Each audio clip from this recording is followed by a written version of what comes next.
Hello, I'm Diana Kaneki, and I'd like to give some thoughts regarding Steve Jobs' Here's to the Dreamers.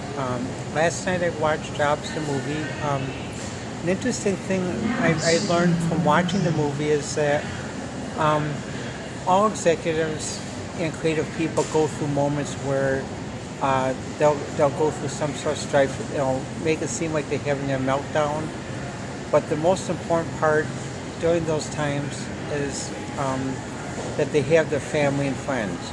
Job was fortunate that his parents were alive and they had it, and his wife and children were there to support him.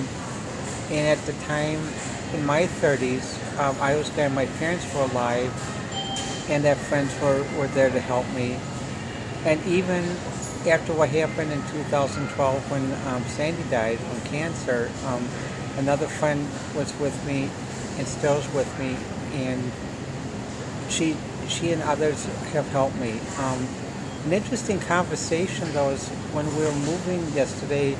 We actually talked as we were moving, getting ready to move everything back into the apartment. It's very similar to the talk about what Jobs discovered. Basically, she realized there's a time that someone did hit too hard, and with many creative people, pilots do tend to hit too hard because they want to basically take what they have from a creative person and feel that the creative person won't bounce back or won't have a second act.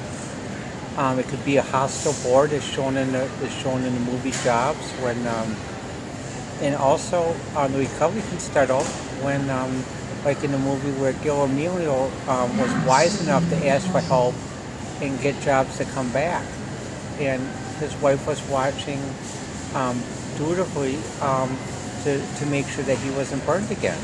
Um, when he did come back, he rebuilt the company, which is memorable and kept the vision and spirit.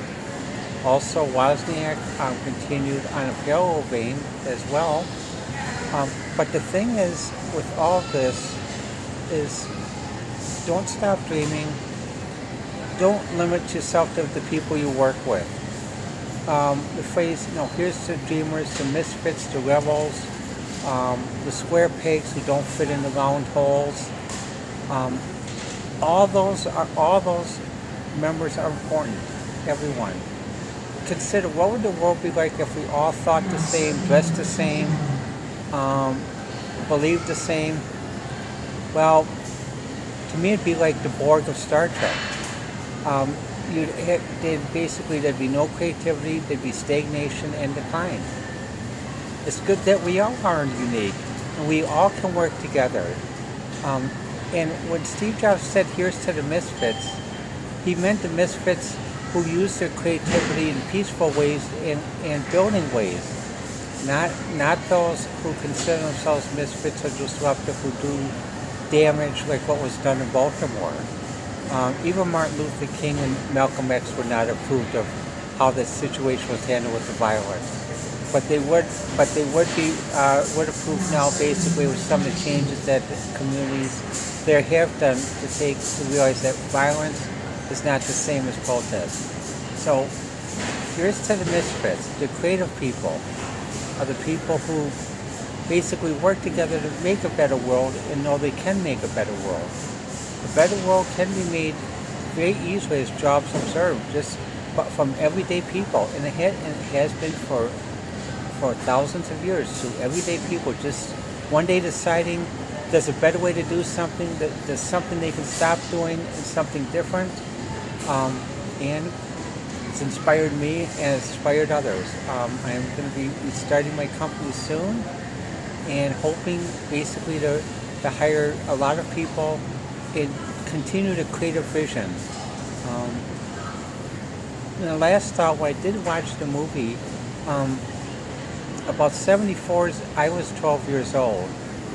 And that affected me because basically some of the songs there I remember listening to on the radio. And what happens, it was that spirit in the 70s with the personal computer that did propel us to move past all the negativity that we went through, basically. Because even though I didn't understand fully of what was going on with the Vietnam War, my sister did, and my parents did. But my parents is always on their mind about what would happen if there was another draft. So, and that, due to me being transgendered. But the thing is, you shouldn't be afraid to do something because basically it's. But you should, when you do something and you do have to respond, make sure you do it for the right reasons and for the right mission. But the main thing is in the creative processing and problem solving, like in the 70s, and like with Jobs continued late in the 90s to help rebuild Apple. Every executive has a second act. Because if you're really creative, you are going to fly, stall out, crash, and burn. And pilots will try to teach you or to hell or ridicule you or humiliate you to hell. Fine. Just remember they can only do it once. Get rested, recharge, find someone who loves you, and friends that will support you, and all of you can strive again. So the thing is, what happens in the movie, as well as some of the songs that are played in the movie were considered religious rock songs, but that's the religion that I would support. People who practice it basically in their everyday lives, not those who are like Paper Moon or basically con men who try to make off that they know the Bible by sprouting phrases. Finally, take some time to rest. Take 15 minutes each day in the afternoon and the morning to meditate. I do that I use Zen to meditate every 15 minutes. I do it. It will help you and it will make you feel better. And also, walk in the field. Sit on the grass. Observe the sky. It's wonderful to get out with nature. All these creative things, I'm glad that they brought this up in the movie Jobs, because we really do need to get back to some of the things in the 70s. The 70s were not all bad.